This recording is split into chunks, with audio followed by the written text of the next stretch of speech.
திரு OPS அவர்கள் இறுதி வரையில் அஇஅதிமுகவை ஒன்றிணைக்க வேண்டும், எந்த நிபந்தனையும் இல்லை, எந்த பதவியும் வேண்டாம், அனைவரும் ஒன்றாக இருந்தால் போதும் என்று கூறி அதெல்லாம் எதுவுமே நடக்காமல் இறுதி வரைக்கும் அவர் வந்து he was push to a கார்னருங்கிறதெல்லாம் நமக்கு தெரியும். அதனால் அதை பற்றி நாம் இப்போ பேச தேவையில்லை. நீங்கள் ஆனால் ரொம்ப அழகாக சொன்னீங்க, அவருக்கு இருந்த ஆப்ஷன்ஸ் திருமதி சசிகலாவிடமோ திரு டிடிவியிடமோ அல்லது திரு விஜயிடமோ செல்லாமல் இன்றைக்கி யார் சேர்ந்தார்கள் என்பதை விட இந்த டிஸ்கஷனுடைய ஃபோக்கல் பாயிண்ட்டாக நான் எதை பார்க்குறேன்னா, யாரிடம் சென்று சேர்ந்தார்கள் அப்படிங்கிறது தான். கடந்த ஒரு 5 ஆண்டுகளில் மாண்புமிகு முதலமைச்சர் அவர்கள் தன்னுடைய இமேஜ், தன்னுடைய பர்செப்ஷனை கம்ப்ளீட்டாக தமிழ்நாடு பீப்புள்கிட்ட ஒரு டோட்டல் பேரடைம் ஷிஃப்டாக மாற்றிருக்காரு அப்படின்றது வந்து எல்லளவும் ஒரு டவுட்டே இல்லாத ஒரு உண்மையான ஒரு விஷயம்.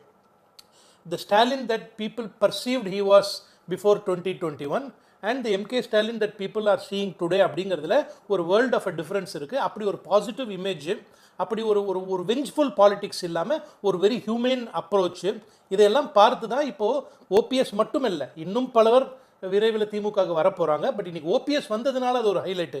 இதுக்கு முன்னாடி வைத்தியலிங்கம் வந்தார், அதுக்கு முன்னாடி மனோஜ் பாண்டியன் வந்தார், சுப்ரத்னன் வந்தார், நீங்கள் சொன்ன மாதிரி அன்வர் ராஜா வந்தார், அதுக்கு முன்னாடி வந்து இன்னும் வந்தாங்க.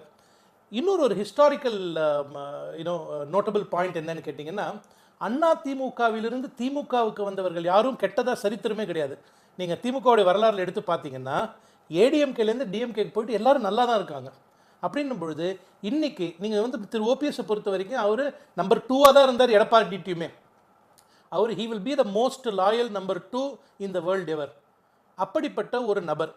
இது வந்து ஒரு மிகப்பெரிய வெற்றி. இன்னைக்கு வந்து என்னை பொறுத்த வரைக்கும் 3 பேருக்கு வெற்றி கிடைச்சிருக்கு. வெற்றி எடப்பாடி, வெற்றியர் ஓபிஎஸ், வெற்றியஸ்ட் மாண்புமிகு முதலமைச்சர் திரு ஸ்டாலின் அவர்கள். திரு எடப்பாடி ஒரே நேரத்தில் 3 பேருக்கு ஒரு பிரச்சனையில வெற்றி கிடைக்கும். எடப்பாடி எடுத்து தான் ஓபிஎஸ் வராரு. எடப்பாடியும் வெற்றி பெற்றவராகிறாரு, அவரை விட அதிகமா ஓபிஎஸ் வெற்றி பெற்றவரா சொல்றீங்களே? ஆமா, கண்டிப்பா. எப்படின்னா எடப்பாடிக்கு என்ன வெற்றின்னு கேட்டீங்கன்னா, தனக்கு எதிராக பொதுச் செயலாளருக்கு எதிராக இருக்கக்கூடிய எல்லா வழக்குகளும் நல் அண்ட் வாய்டு. அது வந்து அவருக்கு ஒரு ரிலீஃப். இந்த வெற்றினால வேற சேலஞ்சஸே இல்லைன்னு கேட்டிங்கன்னா 3 பேருக்கும் சேலஞ்சஸும் இருக்குது. ஓபிஎஸ்ஸை பொறுத்த வரைக்கும் என்னென்னா, சமீபத்தில் பன்ருட்டி ராமச்சந்திரன் அவர்கள் பேசும்பொழுது சொன்னார், ஓபிஎஸ் அப்படிங்கிற அந்த சகாப்தம், அந்த சாப்டர் ஓவர், அடுத்த சாப்டருக்கு நம்ம போகணும் அப்படின்ட்டு. இப்போ அடுத்த சாப்டருக்கு வந்துட்டார் ஓபிஎஸ். இந்த இந்த இந்த சாப்டர் ஓவர் இல்லை, இது முடிஞ்ச வால்யூம் இல்லை, இதில் வந்து பார்ட் 2 இருக்குது அப்படின்றத ப்ரூவ் பண்ணிட்டு இருக்காரு, தனக்காகவும் சரி தன்னுடைய சப்போர்ட்டர்ஸ்க்காகவும். ரொம்ப அழகாக சொன்னார், அண்ணா திமுகவிலிருந்து அண்ணா உருவாக்கிய திமுகவுக்கு வந்திருக்கேன் அப்படின்ட்டு. இன்னும் அந்த திராவிட ரத்தம், அந்த திராவிட எண்ணங்களோடு இங்கே தான் வரணும்.